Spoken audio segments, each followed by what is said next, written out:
Folks, Species 7 here. How's everybody doing? Welcome back to my Let's Play of Farming Simulator Pro Farm, with all the DLC packs, of course. So, I spent a good part of yesterday having a look around for a different map, because we had the issues with Riverside that were just, as I said, basically ruined the last game because reset all the vehicles inside a building and couldn't get them out, and yeah, would have cost all the harvests and everything else, so it just didn't seem worth it. So I did spend the day hunting about, looking for better maps. I tried half a dozen different maps, some of which required other mods to be downloaded to make them work, and the other mods would either not work well or had pages and pages of complaints in the forums about how buggy they were. So I even tried the Feldy Fields. Now that's a map that was done by a guy named Farmer Yip, and it's kind of neat in so much as not only is it a new map, but it also introduced a bunch of new stuff. Biofuel was a matter of harvesting one thing, having it mixed with water, taking it to a processing plant, and that went on. There was half a dozen things. There was kelp harvesting. I think there was like 20 different crops. Really quite interesting.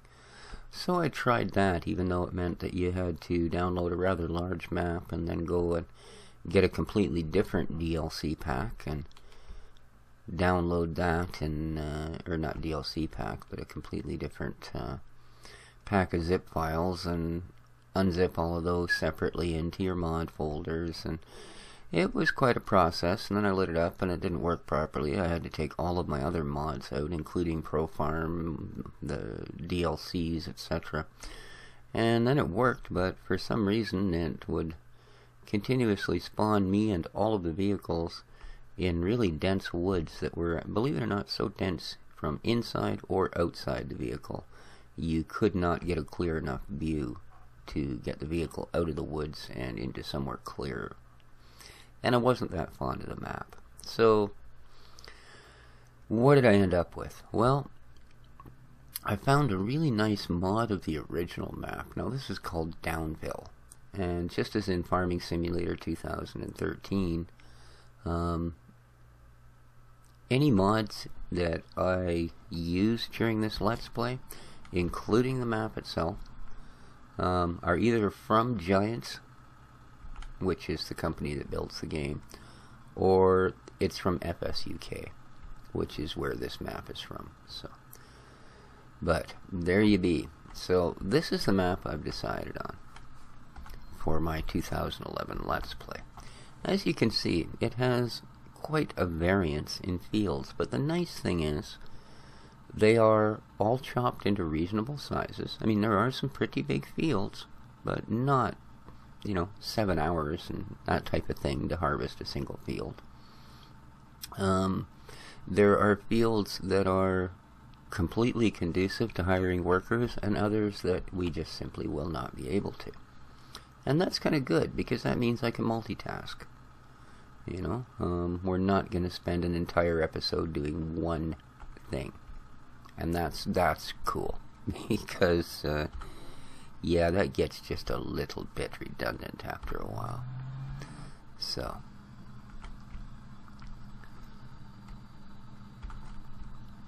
But yeah, I'm thinking this is going to be a good field to start this series in. So. It has a lot of nice features. It's a fairly large map. I mean, it's the same size as the original, but because of the way it's laid out, you actually have more space. The big lake there, now it still appears on the PDA, but it's not actually a lake anymore. More than half of that area is now plowable, cultivatable land. So should be pretty interesting. So yeah, and we can run this one through. I have all of the DLCs and we'll be using them all. In fact, I'm going to try and limit what we put into the farm here to what came with Pro Farm and what came with the DLCs, as opposed to a lot of the stock stuff that basically if you were to just go out and get Farming Simulator 2011, run all the stock gear and all that, yeah, I'll probably keep that down to a minimal. There are some other mods that I will be introducing into the game. Mods that I've tested. I have a 2011 test game that I run on. One of those ones where you can basically cheat in all the money you need so you can buy every single mod and every single piece of gear and try it out and figure out how it works, etc., etc. So that's always kind of nice, and you don't look too damn dumb. So, but yeah, I think this is going to work out well. I'm kind of excited. It definitely, this map also seems to be a little better textured than the standard map. The video I did yesterday where I was on the 2011 standard map and explaining what had happened with Riverside and the original Pro Farm map and what the issues were, I realized that it's really kind of a dull map. Every field is square in the original map.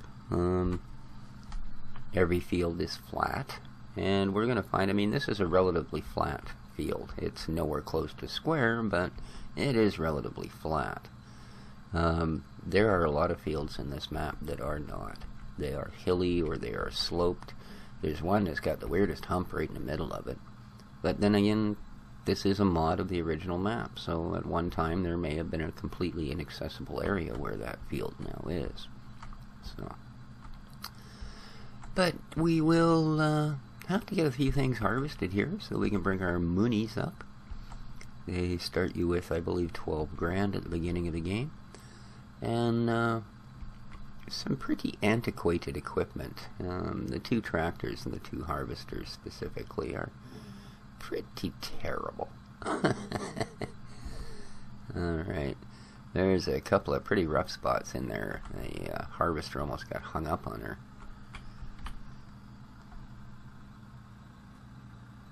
Yeah, I'm lost in the woods, man. Here we go. Yeah, some really rough little bumps in there. Neat. Ah, are we even close? Sure we are. Oh, right there. Wow. There's quite the hump in the ground. The thing actually almost came to a dead stop. That's hilarious. Very realistic. So, but yeah, I think this should be a pretty enjoyable Let's Play, all in all. We will get to see exactly what 2011 had to offer. I mean, it was, for a simulator game, it actually got amazing reviews. I mean, the fact a simulator game gets reviews at all is quite the thing as far as gaming goes, because it's kind of a niche-y thing, you know.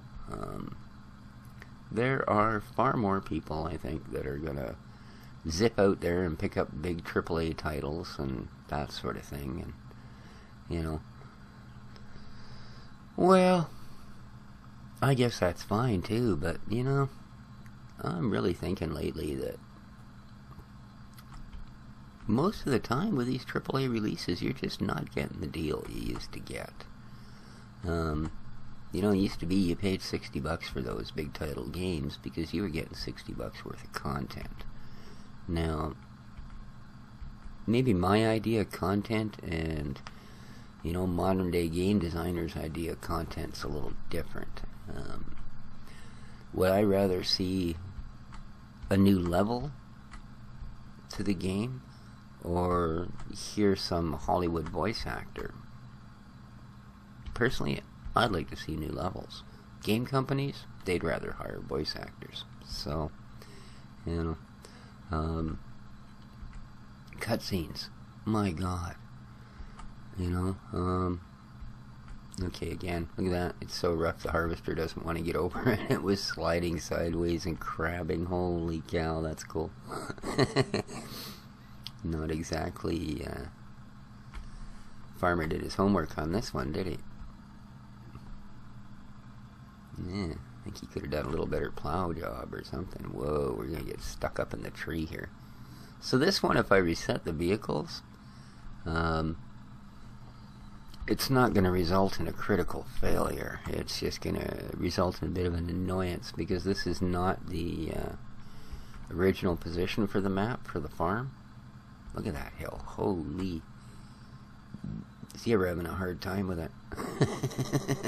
Need a little bit more powerful harvester. But then again, the description in the in your store thing for this harvester says should be in a museum, not used on fields. So yeah, I guess you can't expect it to do everything and beat everybody. So wow. But yeah, this whole thing with modern AAA titles and cutscenes, my god. You know, I had to walk down a hallway and shoot one enemy or something, and then you walk into the next room and there's a 3-minute cutscene, and you know, then they allow you to cross the room and open the door, and as soon as you open the door there's another cutscene, and it's just craziness. I am developing a real appreciation for indie games and, you know, non-AAA titles, you know. So, yeah, to have had Farming Simulator actually get really good reviews says a lot about it as a simulator. Because if you look at, I think most quote-unquote core gamers' attitude towards simulator games, they're probably going to tell you that, oh yeah, what a joke, you know. Well, alright. Quite frankly, yeah. You know, Farming Simulator 2013, I have close to 300 hours into. Not a bad investment for $40 brand new for a deluxe edition. Yeah. So.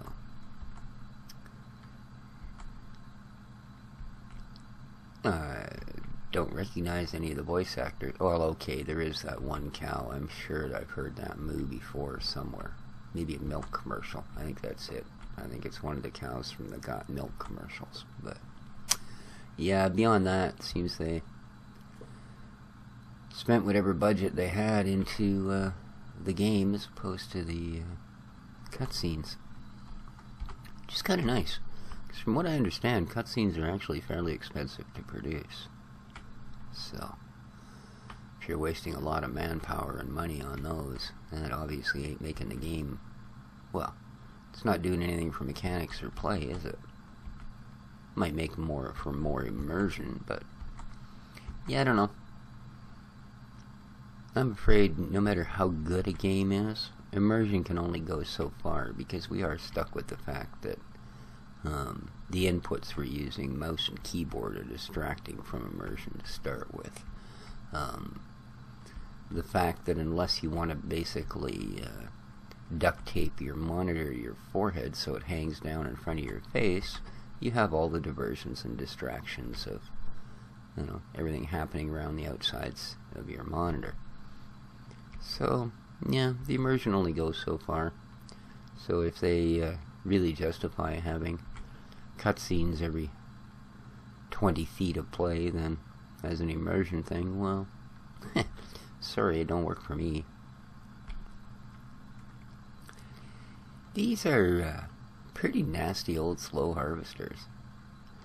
And the reason I'm using this one and not the green one, which is actually newer, is oddly enough, this one has a much bigger capacity. So, they may not have been going for speed or comfort. And the guy doesn't even have a cab, he's just sitting on a chair on a platform on the front of this thing. But they made up for it in storage. This has actually got better storage than the lower end Deutz harvesters that you can buy in the game. So, yeah, makes you wonder. It's also a higher horsepower than the other harvester that comes in the game. So it's kind of funny. Although it's worth about 10 grand less, I think. So, yeah. Pretty cheap. You can't sell the pair of them and get anything decent, put it that way. It just doesn't work. I think you sell the pair of them, you'd have about 60 or 70k. So, and as they only start you with 12,000, no, you wouldn't be anywhere even near it. So I wonder why it always says unload corn. Oh, he has a hard time in that one corner, I'll tell you. That's just nasty. Let's see if I can't take a bit of the edges off here. Well, not to mention it's kind of hard to see through the trees, boys. Yeah, we close enough? We are just barely, there we go. And he struggles up the hill. Yeah, I think definitely gonna like this map for sure. For sure. There's lots of grasslands to get our cattle going. There is, let's say, fields of pretty much every size and description. There's little tiny perfectly rectangular fields that we can slap workers on and a few minutes later go over and just change their tool up for the next one and get them back at her and we'll be good to go. So, but yeah, I have loaded this onto another game and tested different gear on the map, checked different things out with it. Everything seems to run well, seems to run smoothly. The log comes up clean when you shut down the game, so there's no errors being generated on the map that will build up over time. I have had a couple of maps like that for 2013. They'd start out really nice, and then after you'd play for about half an hour, you'd run into issues, and if you were having a really good time, decided you'd play for an hour, odds are that you'd get that little warning we all hate to see that says, Giant's engine has stopped responding. Would you like Windows to come up with a solution to this problem? You're like, yeah. Windows could come up to a solution to a problem. That would be a groundbreaking day. So, yeah, I'm just kidding. I actually don't mind the Windows OS at all. I've been using it since 3.1, and I imagine that when Windows 26 is out and you have to think your commands into it, I'll be long in the grave. So, but anyway, I wanted to let people know what I'd kind of picked for a map. It is, like I say, a pretty nice little deal. There's, you can only actually see half of the map on the PDA, the upper half. There's a port that you can sell at that has dock facilities and a big ship, and quite neat to look at, etc., etc. So, there we go. We finally filled this thing up. Darn, got a lot of that field done. So, but I wanted to show everybody what we've got for a map here, and what I decided to do with my Let's Play for Farming Simulator 2011. I will have episodes going up pretty much daily. So until the next one, this has been Species 7. Take care of each other, and ciao for now.